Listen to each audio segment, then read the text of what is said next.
Welcome back to more highlights from the United States Chess League. This is FM Mike Klein reporting.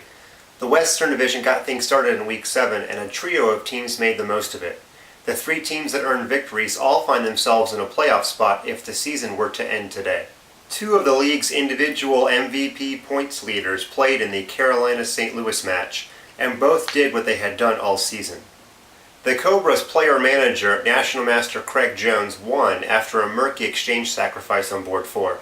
But International Master Priyadarshana Kannappan continued his amazing streak, winning for the 6th time in 7 games on the season.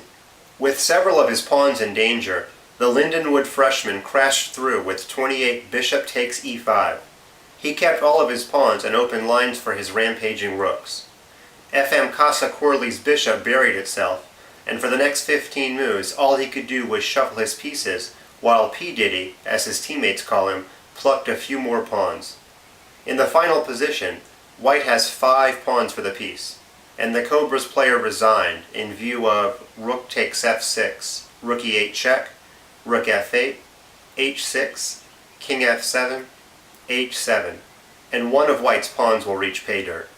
St. Louis also won on board 3, and Grandmaster Ben Feingold allowed counterplay but barely held the balance against International Master Jonathan Schroer. Their draw made the final score 2.5 to 1.5 for the Archbishops. St. Louis stayed in second place in the West, and they are joined by Seattle, who kept winning without their lone Grandmaster.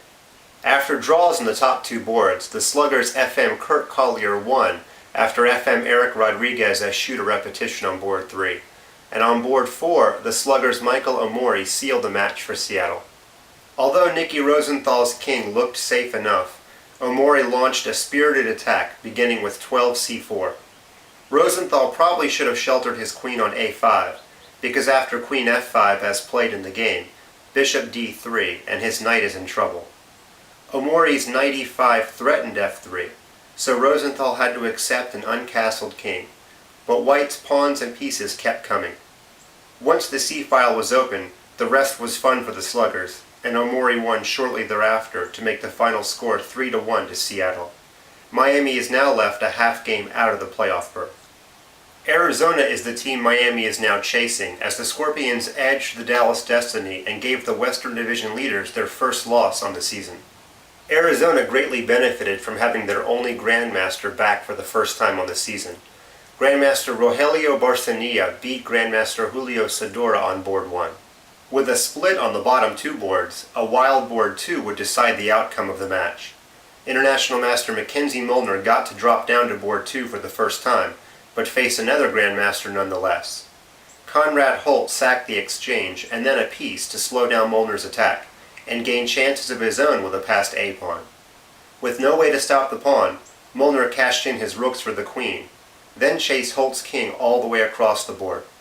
When the king finally landed on the a-file, the two agreed to a draw, seeing that Black's king cannot escape due to the repetition queen c6 check, rook b6, queen a8 check, king b5, queen e8 check, rook c6, queen b8 check, and although it looks like Black's king will hide on a4, the queen simply returns to e8, forcing the king back to b5.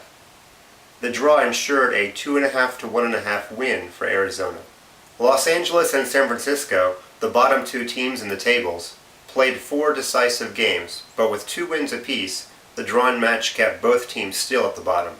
The Mechanics' young international master Daniel Naroditsky earned a rare start on board 1, and he produced, winning what was a theoretically drawn rook and pawn endgame against Grandmaster Malik Kashian. But it was a clever defensive effort that evened the score for the VOD. Women's Grandmaster Tatev Abrahamian played her favorite King's Indian defense against International Master Dmitry Zilberstein. The Mechanics player tried to blow things open with 29 knight takes d6, but the Olympian gave back the exchange, and after e5, she found that Zwischenzug b5 check, which rebukes the attack. If the king goes to the 5th rank or the d-file, rook takes d5 check untangles, while king c3 allows knight on f takes d5 check. A few moves later, Abrahamian had reduced White's center to ashes, and she eventually won with her 2 pieces for the rook. Wednesday's Week 7 matches will do much to separate the tangled second-place tie in the Eastern Division. 4 teams are currently tied for the final 3 playoff spots. Check back soon for highlights from those matches. Until then, we'd like to thank our sponsors, PokerStars, Chess.com, and the ICC.